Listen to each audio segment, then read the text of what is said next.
Berikut ini yang akan dibahas adalah challenge. Definisi sukses proyek pengembangan software. Jika dilihat dari functionality adalah kebutuhan stakeholder terpenuhi lebih penting daripada membangun sistem sesuai spesifikasi. Dilihat dari kualitas adalah mencapai kualitas yang lebih tinggi lebih penting daripada mencapai kesesuaian waktu dan anggaran.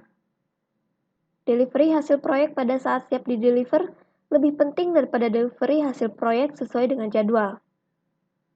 Dan jika dilihat dari sisi money, memberikan ROI tinggi lebih penting daripada mendeliver proyek sesuai dengan anggaran. Merumuskan requirement dengan jelas. Yang pertama adalah fungsionalitas, adalah apa yang harus dilakukan oleh software atau aplikasi. Lalu external interface adalah bagaimana software atau aplikasi akan berinteraksi dengan lingkungan.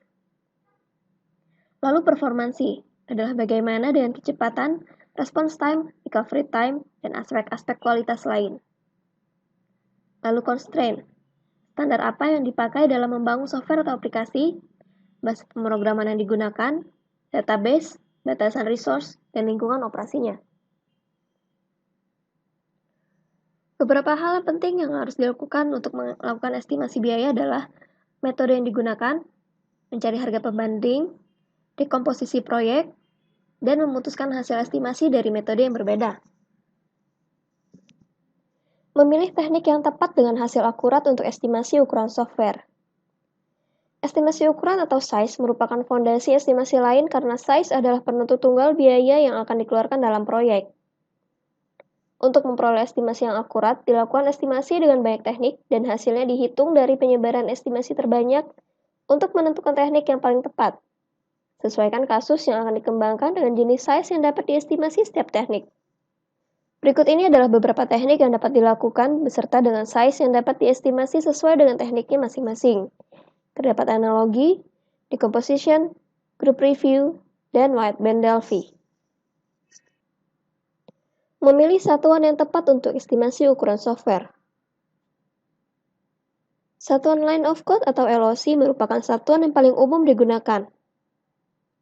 Dan function point juga merupakan satuan yang paling banyak digunakan setelah LOC. Menggunakan estimasi ukuran software dengan line of code beresiko. LOC diperbolehkan sebagai awal estimasi, namun ingatlah selalu akan ada batasan dan resikonya.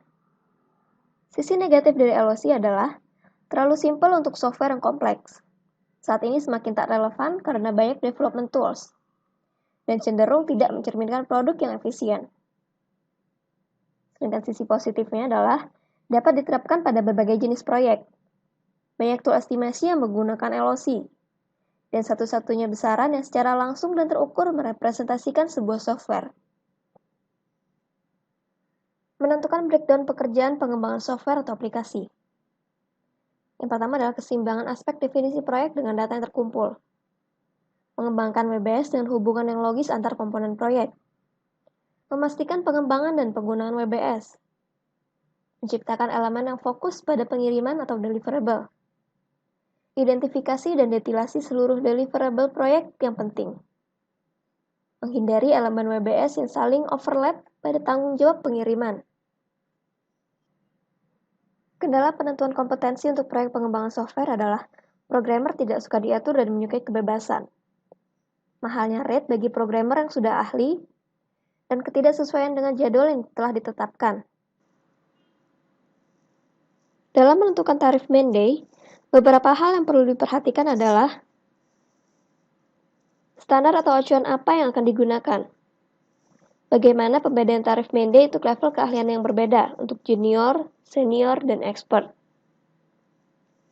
Apakah tarif akan dipengaruhi oleh sertifikasi yang dimiliki resource pengembangan? Dan bagaimana rate main day untuk pengembang internal dan eksternal?